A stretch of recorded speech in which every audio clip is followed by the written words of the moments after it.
It's the Germany Experience, the podcast about life in Germany as seen through the eyes of outsiders. I'm your host, Sean.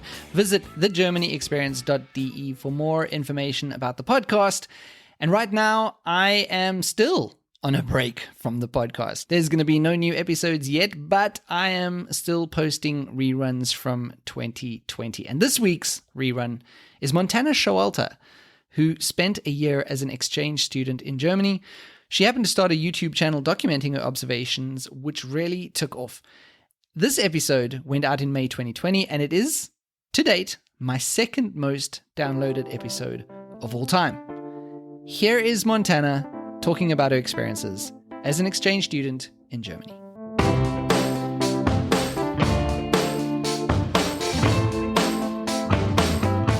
Your YouTube channel hasn't even been around that long, has it?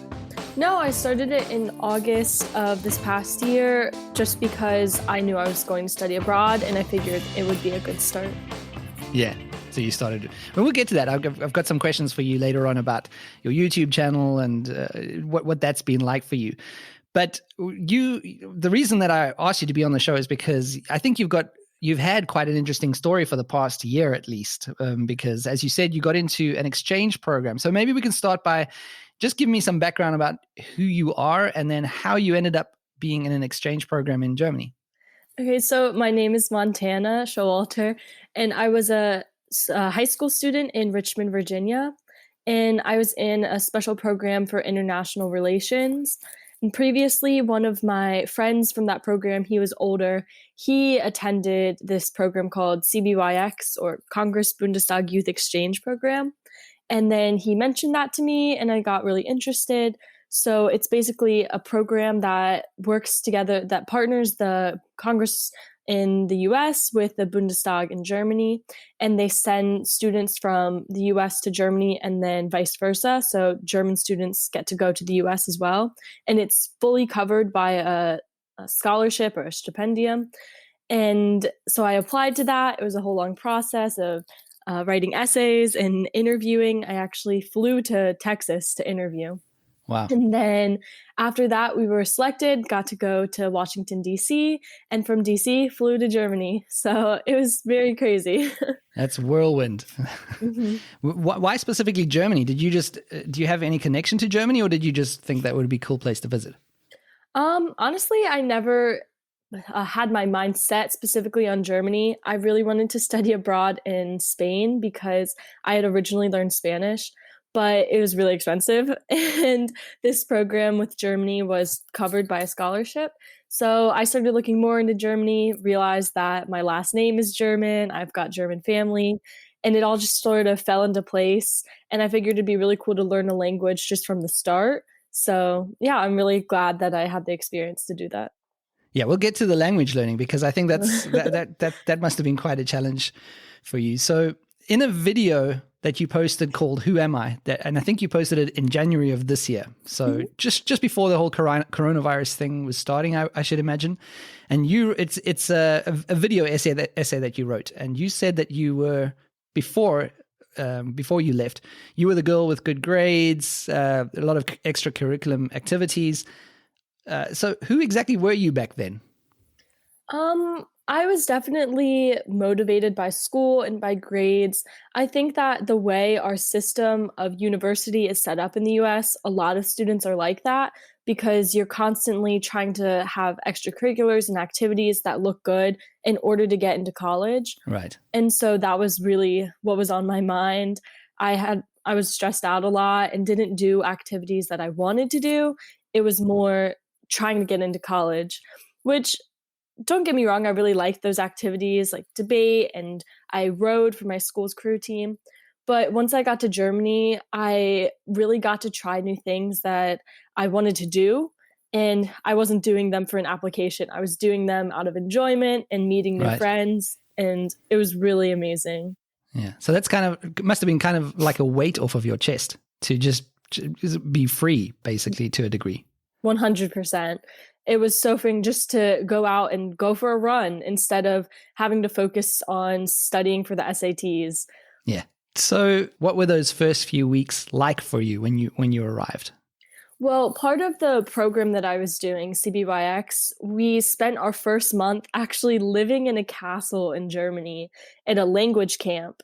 And we stayed in Bad Laspa. It's up north, very, very small. Yeah. It's not even a city, it's a town. And it was so amazing because we had this bubble of Americans, but at the same time, we were in Germany and we were learning German there. We were going into the city, talking to some of the people, the local residents there, and just kind of stepping our foot into Germany while still having our American peers around us. And then after that was when we went to our separate host families all throughout the country. Right. So tell me about your host family. That must be weird. I mean, did you have any contact with them beforehand? That must be, I can imagine. I've never done something like that. I can imagine it must be pretty nerve-wracking to know that you're going to be staying with another family for an amount of time. It was so nerve-wracking, but actually my host sister found me. It's a funny story. My host sister found me on Instagram. And that's what all teen girls do. You kind of look at each other's pages, like look at their photos. But basically, she requested to follow me, and I started freaking out because I thought, this is a German girl, this could be my host sister. But I didn't know at the time because it's all through the exchange company, so they don't tell you until it's permanent. And I kept looking at her page, and I was like, this could be it. This could be my host family. And you really wanted it at this point. Like, yes. And I really wanted to ask, but I knew it was kind of against the rules to ask. But finally, it ended up being my host sister. Oh, wow. And we talked a little bit after that. We video chatted with FaceTime and WhatsApp. But getting to know them on the first day, we met in Regensburg, even though I lived in Passau, is this whole thing. But getting to know them was quite awkward because I didn't know German that well at all. Yeah. But I'm really glad that they were my host family. They were the best host family I could have asked for. And I love my host sister. We still talk, not daily, but at least weekly. Yeah, that's a huge thing. I think it's a huge thing to end up with a good family that you really get along with. Mm-hmm. And I'm super lucky because some people did end up having to change host families because of problems or it just wasn't the perfect fit. But I never had to consider that. Never had that issue. Okay, so you started off at that camp and then went to your host family. And then how soon after did you start school? I started school, I think 2 days later, or maybe 3 days. Yeah, school at first was challenging because you can learn the basic German of saying hello and starting conversation, but to get thrown into a classroom where they're teaching biology and chemistry in German, and I didn't understand like half of it, that was challenging. Did you freak out in the beginning when you realized, oh my God, I'm going to get so little of this? Yeah, I was very concerned, but eventually I just picked up the language. I think I don't really know how, but I guess from speaking so much, and I started to notice patterns and certain words were very similar to English. So eventually it was okay. I'm not going to lie. I didn't understand everything, even to this day, even to the last day of school. But yeah, I've been here for 13 years and I still don't understand everything. So. Wow, that is, I can imagine your headspace in those first few days at school, new family must have been pretty crazy. It was, but one of the things that I really enjoyed was I came into Passau right as they were having the Dolt, which is kind of like a mini Oktoberfest if you're an American thinking. It's like a mini Oktoberfest. You've got the carnival rides, the beer tents, the giant beer hall with the beer and cheese and pretzels and all of that. And my host sister was super excited to take me. This was my first weekend in Passau that I'd met them. And so she gave me one of her traditional German dresses, the dirndl to wear. It was so fun. And we took pictures. It was a great jump into German culture. Yeah, that really makes you feel like you're in Germany when you go to one of those Volksfests. 100%. Had you been to Germany before that? No, actually, I had never been to Europe before. Wow. I was stepping foot in Europe alone. All right. So tell me about the culture shock that you must have experienced. There are two parts to it. So first off, there's the half where I think, wow, there's so many culture shocks between Germany and America. But there's also a second half where I didn't realize how similar Germany can actually be to America. For example, I roll into my new city, Passau, and I see a Burger King and a McDonald's. and a Yeah. KFC. And You're like, I didn't, what? yeah, what? Am I back in America? Yeah. But on the other hand, there were a lot of culture shocks, specifically with trying to make new friends and understanding the German culture as Yeah. teenagers, because a lot of, like, just from how their school is set up, they have different schools. So there's a Realschule and Gymnasium. Yeah. And so I was attending a gymnasium where a lot of the kids are very invested into school. And the classes are different lengths than in the US. They're longer days, shorter days. So trying to adjust to that was a big part of my exchange, because Yeah. I was spending a lot of time in school. Sure. I've heard about that before from a few people as well, and I think the thing is, Germany is deceptively similar to the US sometimes, because it looks at face value when you first get here, this looks similar, but when you get beyond that surface, then you realize, wow, this is a very, very different culture in many different ways, even though it looks very similar and they have a lot of the same things. So I've heard that from a lot of other foreigners as well. Yeah, I would definitely agree there. Yeah, and what about outside of school? What kind of culture shock did you have outside of school? I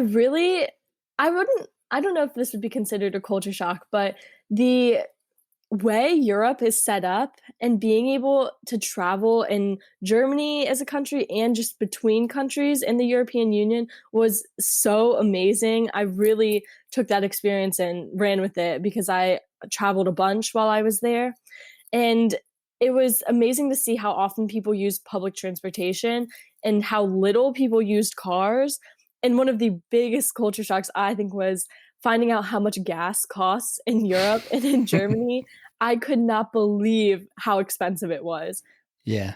And what about the differences? I think I saw a video of this on your YouTube channel, but the differences about specifically being a teenager in the USA versus being a teenager in Germany. Are there big differences in what the kids are going through, what they're experiencing? I think, like I said before, there's a lot of big differences, but then some of them are still similar. Like, all teenagers pretty much use social media, so that was the same, using Snapchat and Instagram. Yeah. However, the culture in Germany is just so different. It's honestly hard to describe how it's different being a teen in Germany versus in the US, because it's more of the friendships that you have and the way you interact with your friends and when you hang out and what you do. Because in America, a lot of teen life is honestly based on having a car and driving around with your friends, going to random places in the middle of the night because you can drive yourself. But in Germany, I took the bus most of the time because I wasn't allowed to drive and also didn't have a car. So that changed the dynamic some. And whenever I wanted to hang out with friends, it was more going out to eat formally, not just grabbing a bite at Chipotle or McDonald's. Actually sitting down and having a meal at a restaurant. Mm-hmm. So once you got here, how long would you say it took you to start making new friends in Germany in your new school? Well, it was really hard because I was coming in as a senior in American terms, so 12th grade. But because of my German level and the Abitur, they originally put me in the 10th grade, which the people were super nice. Don't get me wrong. And I'm still friends with a lot of them.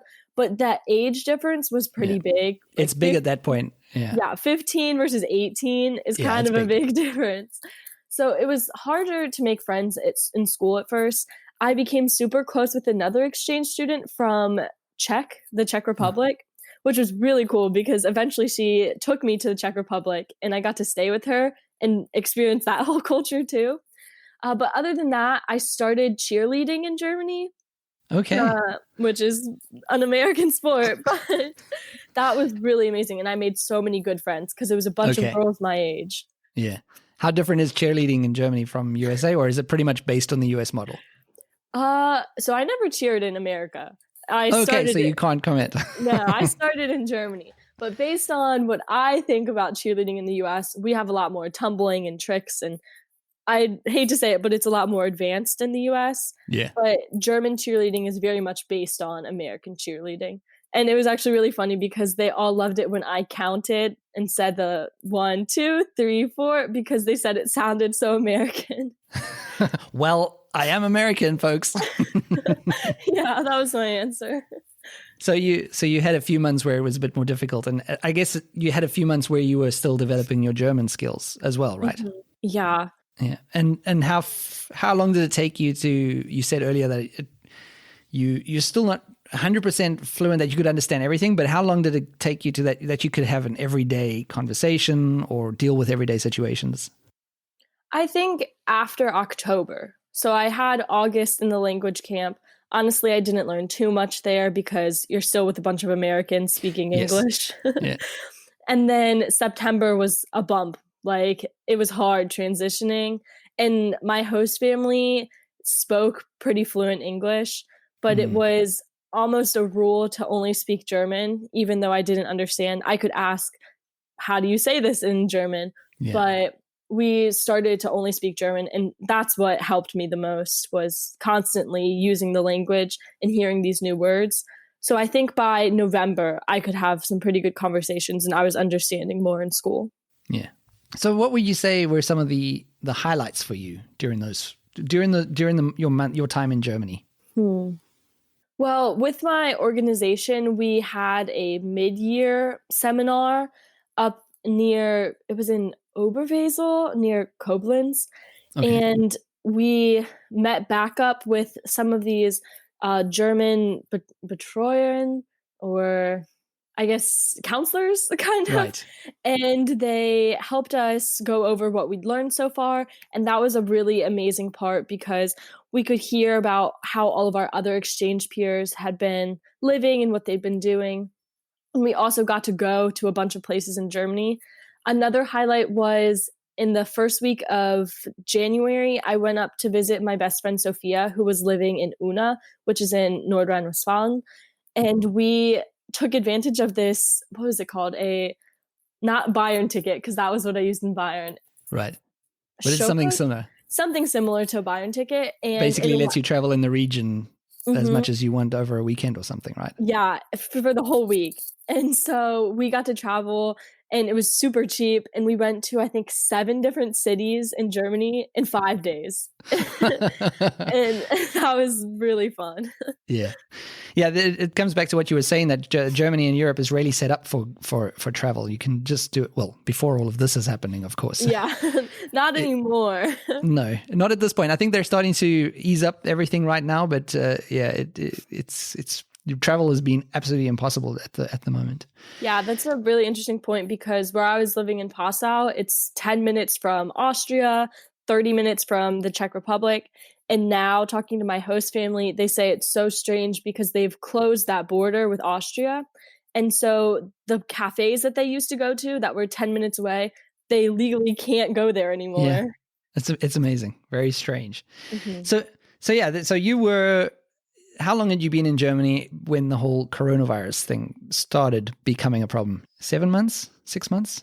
So I was in Germany for a total of 7.5 months. Yeah. So towards the end of that, you'd been making all these friends and getting a new life here. Then this coronavirus thing started. It must have rang some alarm bells in your mind when it started. So it was just funny because we had heard all of these, not rumors, but a little bit of information here and there about corona. None of us really thought it was that serious. And all of a sudden, in the span of 1 week, it just escalated so quick. Yeah. And nobody thought we would have to go home because the Department of State had just released something saying that we didn't have to go home. And originally they said that it was an option. So if your parents wanted to send you home, then you could. But 2 days later, they sent us a message and said, you're going home. Your flight is in 24 hours. Out of nowhere. But this, on your YouTube channel, it was exactly like that as well, because the one video I think the one just before, I'm not 100% sure now, but there was a video that you posted like, will I have to go home, ? And you were saying, no, it seems like we can stay if we want to. And literally a few days later, there was another video of you saying, I have to go home. So it happened pretty fast. Yeah, it happened the same week. I posted those 2 videos in the same week. So speaking of that, here's the video clip that you made of the announcement. I think the video was called Statement of Departure. So this is the audio from that video clip that you posted. Hey guys, so originally I wasn't gonna make this video just because it's really hard to make and clearly I just look like a mess. But yesterday the Bundestag told us that we have to go home and we have 24 hours to pack. So I spent pretty much all of yesterday, not all, but a lot of the day packing and trying to say goodbye to people, and I'm doing the same thing today, but I have to be in Frankfurt today, and our flight leaves tomorrow morning. It was just really sudden. We were supposed to get to stay until June, and we had so much planned. I'm really thankful for the experiences that I was able to have in Germany. I'm very sad that they're being cut short. Your heartbreak in this video, Montana, is obvious. It's very, very obvious. So explain to me your emotions at that point. Sobbing and crying. That Just I have so completely many videos. Just me sobbing. And my host sister, I remember the moment so clearly. I was in school and all of a sudden I was receiving all these text messages, and that was another culture shock, honestly, if we rewind. Not being able to use your phone in German school. That's a big taboo. You cannot use it. Can you do it in the States? Yes.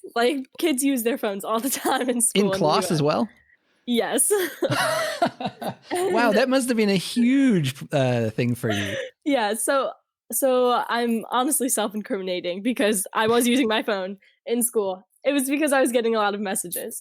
And kids are saying we have to go home. And I didn't think it was true. And I pull up the email, and it's very official, signed from the Bundestag and from the U.S. State Department. And I just started sobbing. Where were you? You were in class? In class. In class. So I got up and I left and I went to the principal's office and basically was sobbing and saying that first, my old me came out. So I went and I said, I need my Zeugnis. I need my grades. Because that's what I need right now before I leave. I need this paperwork. Yes, I said, I need my grades because I'm leaving in a day. And I need this credit for school. Which, still laughing that was on my mind while I'm sobbing and crying. Sure. But my principal calmed me down and he said, it's okay, we'll get your Zeugnis, don't worry. And then I had my host mom, she came and I met her at the local bus stop. And I just see my host sister. She had left school early, even though she had a test. And we just see each other and we lock eyes at the bus station and we're both sobbing. And we just come and we run and hug each other and we just can't believe it. So that was the day that I found out. Now, what made it so upsetting for you? Because how long were you supposed to be in Germany for? A year, right? You were supposed to be here 12 months. 11 months. So 11 months. So you weren't that much before that you had to go. I mean, what was it that really upset you about it, cutting this time short and that you had to go home at this point? I think I was just reaching that peak of where I had such good friends. My birthday was in 2 weeks and my host sister and I had already started planning a party, and I was getting invested in my cheerleading. I was doing swimming too. So I was just building my life. It seemed like my life was so set and solid there. It felt like Germany was my home. Yeah. And to get to that point and then find out that I have to leave and feels like throwing it all away was heartbreaking. Yeah. And suddenly as well. Mm-hmm. And I had just expected to have the time to say goodbye to my friends and to say goodbye to my family. It was so sad to have to try to fit that all in 24 hours. Wow. So you had 24 hours to get on a plane. Mm-hmm. So then you get on, you go to the airport and you get on a plane. Is it a whole bunch of exchange students specifically, or was it just a random flight heading back to the States? No. So they made us go meet all of the American exchange students in Frankfurt, which was a bit, I don't want to say irritating, but a bit irritating because I wasn't I was in Bayern and Frankfurt was far away, Yeah. whereas I could have just flown out of Munich. So I see what they were trying to do because they wanted us all to fly together. Right. But the transportation from all of the students and getting them into one spot was honestly more dangerous than just sending Yeah. them from their local airports. However, it was nice flying home with my American friends because we were a support system for each other. Yeah. Was the general sentiment among everyone the same as it was for you?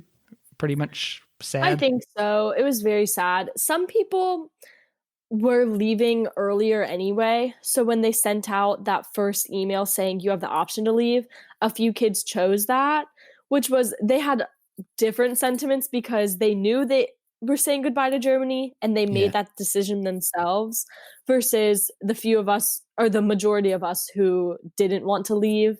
That was another that's feeling. tough. That's tough. So that abruptly ended your time in Germany. Does it feel like you've got unfinished business in Germany, or like you need to, or is it now a cut part of your life that you've moved on from somewhat? No, I would definitely say I still have ties in Germany. I still talk to my friends and my host family and plan on going back. And if anything, it's made me look even more into programs in college to go live in Germany again, because I definitely want to try to master my German more and continue learning. Yeah. How's your German now after being back for a few weeks? Definitely worse. Every day it's worse. I try to keep it up with Netflix. Right. So to come back to that Who Am I video that you had in The Girl with the Grades, you also said in that same video that you're no longer that girl entirely. How did Germany change that? What did Germany change for you? I think living in Germany just opened my eyes to what you can do with yourself and how you can change yourself, because I figured it was a new start. I was on a different continent and no one knew who I was. So it was a time to really reshape who I wanted to be and to start doing things, like I said, just because I wanted to. And so I think I figured out who I was, not just in regards to school, but in regards to what I want to do in life and what I can find passion in. And so no matter what, whether I'm in Germany or not, I still have that mindset. And I'm really thankful for the way Germany has changed it. Yeah. So it wasn't a case of coming back and slipping back into that old Montana that you were before you left. No, I think I'm a new person from Germany. And what was your sudden re-entry into the USA like? Was it did you have reverse culture shock of some kind, or is it just an easy entry? One of my biggest reverse culture shocks was on a personal level. Just the relationship that I have with my parents, I think, has changed a lot, because in Germany, I had a very good relationship with my host parents, but there was a lot of freedom there that I didn't have in the US, because they trusted me and I made good decisions, but I was still able to travel on my own and do so many crazy things. It felt like I was truly an adult. And to come back and to live with my parents again is a little hard, if I'm going to be honest. Yeah. And what about other culture shock? Other than that, some things that I think I saw in a video you were talking about, things like garbage, how that has changed for you since you've been in Germany, right? I think that was one of the things I saw. I noticed how often Americans use plastic and use materials that they don't need to be using. If you go into our grocery stores, they've got oranges wrapped in plastic wrap or bananas in shrink wrap. It's so unnecessary. Yeah. And I really liked how in Germany there was the whole trash separation and everyone was so environmentally aware and conscious. But I try to tell my mom, stop buying all these plastic bags. And we recently bought reusable plastic bags. So right. Well, that's a step. That's a step, Montana. That's a step forward. So what are your future plans then? And I mean, I know that you said you'd like to return to Germany at some point, but what's happening in the near future for you?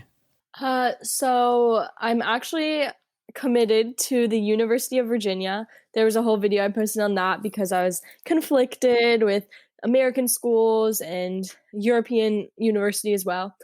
But I decided to go to UVA, and I'm looking to study economics, business, something there. I'm undecided, honestly. Perhaps foreign affairs or German. And there are a lot of programs there to study abroad again. So I'm looking to study abroad in my third year in Germany. Okay. It's it sounds like you need to get back somehow. Yeah. So now a very big part of your life, I mean, we've kind of had this discussion about what was going on for you in Germany and the way that it was changing. But of course, at the same time, you had something else that was very big, and it's this YouTube channel that you started. When you started it, did you have any idea that it would pick up so many followers? I mean, I think I saw a video where you said that you were hoping to get to 1,000 subscribers. Yeah. When I left the US with this YouTube channel, I think I mentioned this in the video too. I had 6 subscribers. Wow. They were my parents and my best friends. Yeah. And I wasn't doing it to try to get famous or try to gain such a large following. I was just doing it because I knew that in the future, I'd love to look back on the videos that I'm making. So it was more for you. Yeah, it was really personal, and also to try to encourage more people to apply to this exchange program and to experience this as well. But then I think it was my original German culture shock video that just blew up. I have no clue why. I have to thank YouTube for that. It just happened.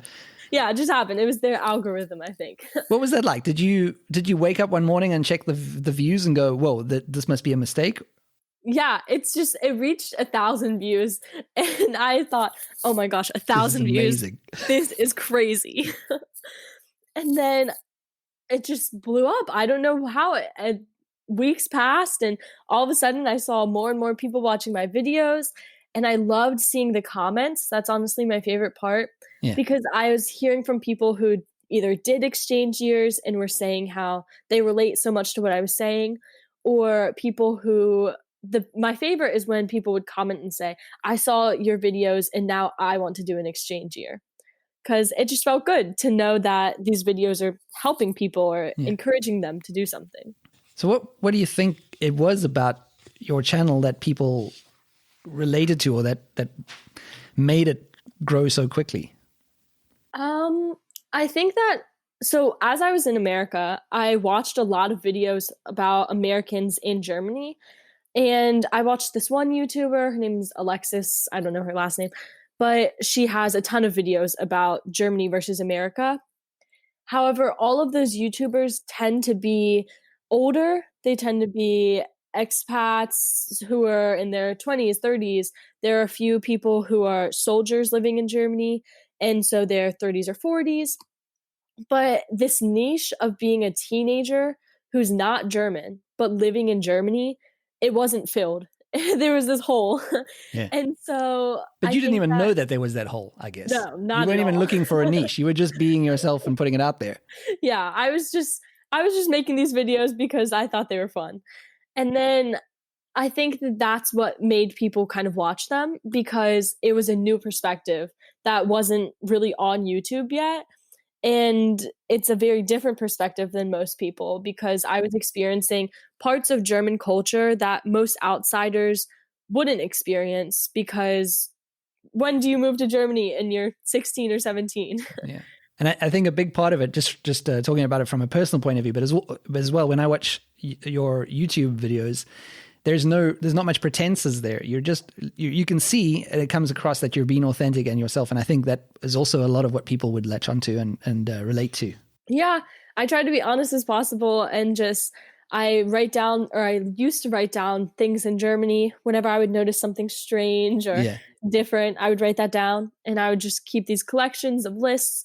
I have a lot of videos that abide by this whole list of 10 different things that are different in school, or 10 different culture shocks. And people really like that format. So was part of your sadness when you found out that you had to go back, was part of it the YouTube channel as well, that you still had a lot of content that you wanted to put out? That was really one of my big attachments to Germany. Was I had this whole YouTube channel, and I was planning on doing so much with it. And yeah, I'm still making videos, and I'm still trying to keep up the whole German versus America thing. But it's a very different feeling filming here in the US than filming in my room in Germany. Yeah. And it's sad, but I'm maintaining it as best as possible. Yeah. Well, so usually I do at the end of the interviews that I do with foreigners living in Germany, I ask them what is the one bit of advice that they have for other people. So for you, I'm going to say, what is the one bit of advice that you have for other people who want to do something similar, an exchange year like you did? What is your biggest bit of advice for them?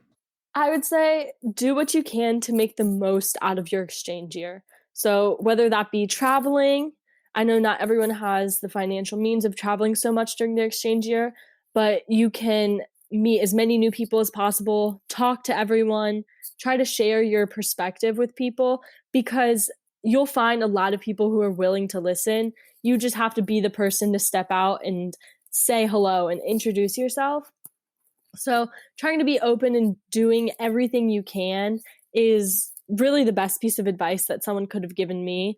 I think YouTube was really helpful in that manner because I had so many people reaching out saying, do you want to do a TV interview or a Right. podcast? And just taking those opportunities and running with them is so amazing.